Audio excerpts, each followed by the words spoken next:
আমরা পার্ট 1 এর যতগুলো ফিলার আছে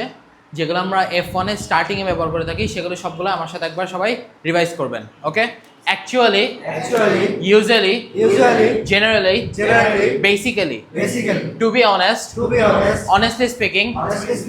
truly speaking truly এখন আমরা যেগুলো হ্যাভ পদকে ইউজ করি usually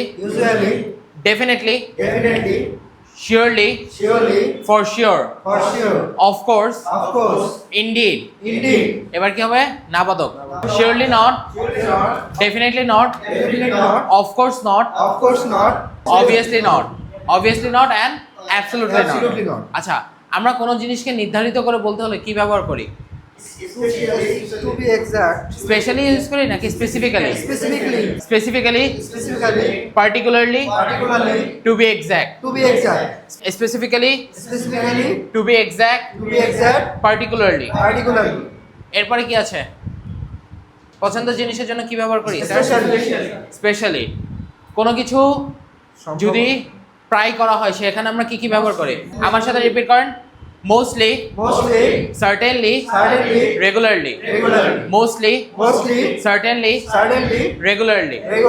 ওকে আমরা অ্যাড্রেস এবং আমাদের পড়াশোনা নিয়ে কথা বলতে হলে তখন কি ব্যবহার করি okay repeat with me currently right now recently originally okay last কোনো কিছু নিজের মতামত জানায় বলতে গেলে তখন আমরা কি কি ব্যবহার করি according to me in my opinion according to me in my opinion in my perspective সবাই ক্লিয়ার